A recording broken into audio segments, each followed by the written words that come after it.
एक नए टॉपिक के साथ हम आपके बीच आ चुके हैं और वो नया टॉपिक है रेशियो एंड प्रोपोर्शन। देखिए ये टॉपिक का सबसे पहले को जानना होगा शुरुआत में सिंपलेस्ट फॉर्म जानते होंगे सर, आप बहुत अच्छे से जानते होंगे। मैथ पढ़े हैं तो मैथ में बचपन से पढ़ते आ रहे हैं, गुरुजी पढ़ाते आए होंगे आपको कि सरलतम या लघुत्तम रूप कहते हैं। सरलतम या लघुत्तम रूप आप पढ़ के आए होंगे बचपन से। कैसे सर? तो एक एक चीज़ को पहले समझिए, फिर तो क्वेश्चन में आएंगे तो हम लोग अपने 4G 5G के स्पीड में आ ही जाएंगे, लेकिन अभी फर्स्ट क्लास है, इसको समझने की कोशिश करते हैं।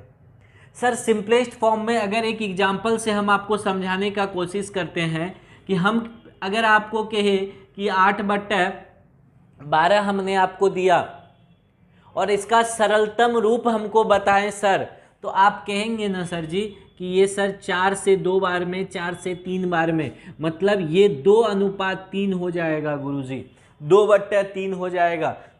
यही है ना सरलतम रूप सर, इसी को न कहते हैं सरलतम रूप। मतलब सरलतम रूप में आप क्या करते हैं, दो संख्याओं के HCF से दोनों को डिवाइड करके लिख देते हैं। That is the simplest form of any fraction. अगर सर इसको हम अनुपात में यूं कह दे कि सर ये 2:3 होगा, बताइए इसको इस तरह से भी लिख सकते हैं या नहीं लिख सकते हैं? तो आपका आंसर होगा हाँ सर लिख सकते हैं।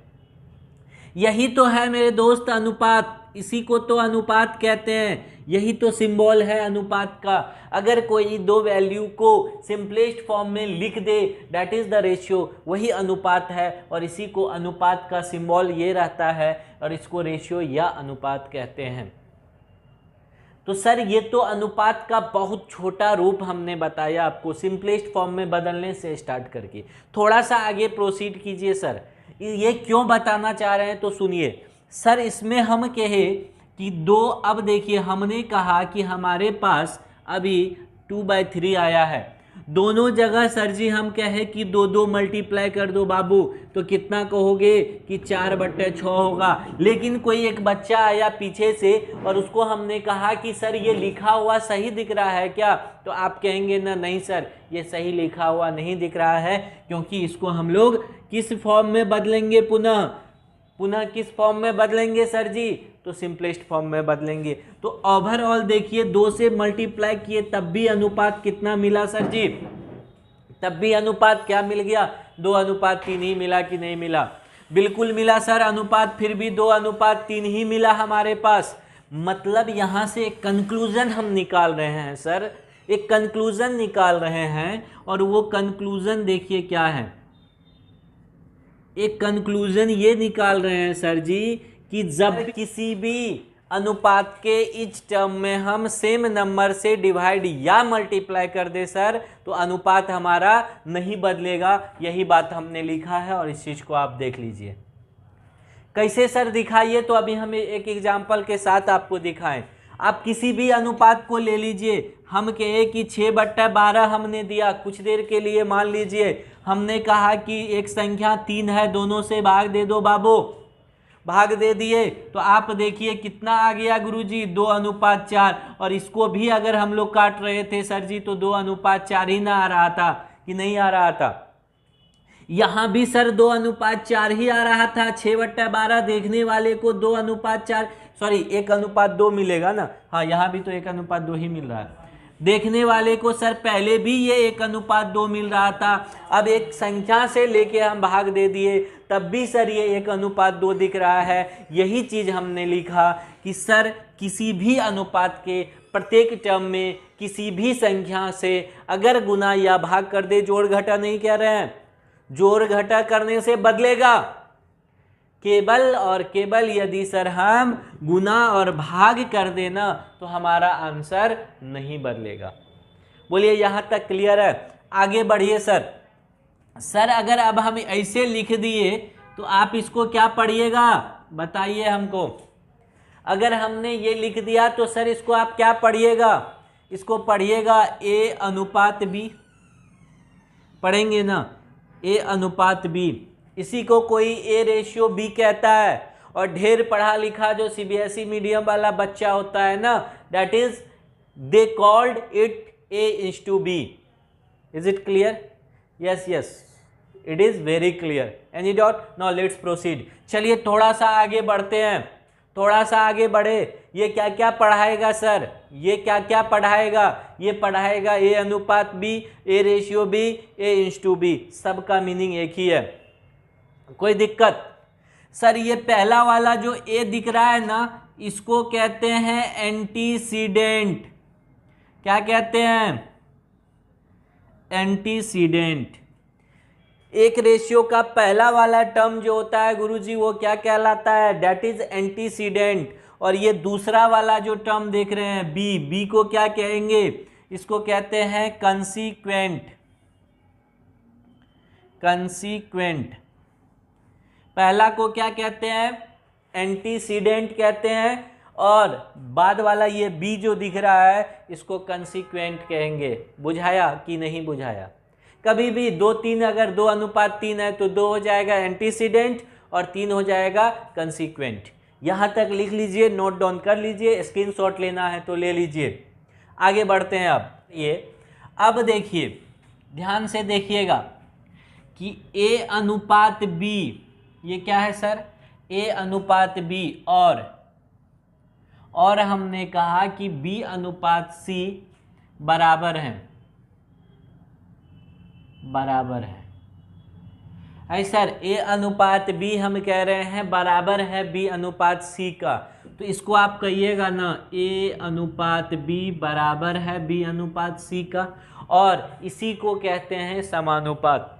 अगर दो अनुपात आपस में बराबर हो जाए, ध्यान से सुनिएगा, अगर दो अनुपात गुरुजी आपस में बराबर हो जाए, if two ratios are equal then they are called proportion, तो उसको क्या कहेंगे? समानुपात कहते हैं। तो समानुपात ए अनुपात बी समानुपात हो जाएगा बी अनुपात सी। यही सिंबल है गुरुजी किसका? समानुपात का। बोलिए यहां तक कोई दिक्कत? समानुपात अभी नहीं पढ़ेंगे, पहले अनुपात तो पढ़ा दे। बस समानुपात कहते किसको हैं सर, ये समझ गए आप? हमने कहा कि यदि दो अनुपात सर आपस में बराबर हो जाए तो वैसी स्थिति में वो समानुपात हो जाता है। समानुपात का केवल अभी हम क्या दिखाएं आपको? सिंबल दिखाएं। इंग्लिश में गुरुजी कहते हैं प्रोपोर्शन। Is it clear? जिसके रिस्पेक्ट में बात हो, जिसके रिस्पेक्ट में सर बात हो, वो हमेशा कहाँ होगा? नीचे होगा। और जिसकी बात हो, जिसकी बात हो, वो कहाँ होगा? ऊपर रहेगा। जैसे राम की तुलना में, रेशियो मतलब एक तरह से कह सकते हैं in English comparison. Sir Ram के तुलना में आपके पास कितना रुपया है? अगर हम कहें कि राम के तुलना में आपके पास कितना रुपया है, तो राम का वैल्यू जिससे कंपेयर कर रहे हैं, मतलब जिसके रिस्पेक्ट में सर जी बात करेंगे रेशियो में, वो याद रखिएगा हमेशा नीचे रहेगा। जिसकी बात करेंगे उसका वैल्यू ऊपर रहता है। बड़ा अच्छा काम कर सर जी, 300 नंबर लाया तो क्या लाया? किसके रिस्पेक्ट में लाया बाबू ये बताओ? तो आप कहेंगे कि 500 के रिस्पेक्ट में लाए सर जी, तब परसेंटेज बताइए या तब अनुपात बताइए। तो जिसके रिस्पेक्ट में लाए हैं वो वैल्यू नीचे, मतलब सर जी 500 वैल्यू जो होगा वो नीचे रहेगा, जितना लाए हैं वो वैल्यू ऊपर। अगर अनुपात हमसे पूछता तो कहते कि 3:5। आपका कहेगा आपने 2 नंबर ऑब्टेंड किया, राम ने 5 नंबर ऑब्टेंड किया, तो आपका अनुपात राम के सापेक्ष क्या है? What is your ratio with respect to the Ram? Then this value will be 2/5। अगर राम 5 नंबर लाया और आपने 2 नंबर लाया, तो राम के अनुपात में, राम के रिस्पेक्ट में, राम के अपेक्षा, राम के सापेक्ष आपका जो अनुपात होगा वो 2:5 होगा सर। हमने आपको 5 रसगुल्ला दिया और आपको कहा कि केवल और केवल इसका जो है 3/5 भाग खाइएगा, 5 रसगुल्ला दे करके हमने कहा कि 3/5 भाग खाइएगा, इसका मतलब कितना हुआ कि टोटल भाग यदि 5 हो तो आपको खाना 3 ही है, तो टोटल रसगुल्ले है। जैसे हमने आपको सर 10 रसगुल्ला दे दिया, कितना रसगुल्ला दिया? 10 रसगुल्ला दिया, और कहा कि बाबू इसका तुम जो है ना 2/5 भाग खा जाना। कितना भाग खा जाना? 2/5 भाग खा जाना। तो किसका खाओगे? पहले ये रेशियो क्या बता रहा है सर? 2:1, या इसी को कोई कहता है कि 2:5 भाग खा जाना।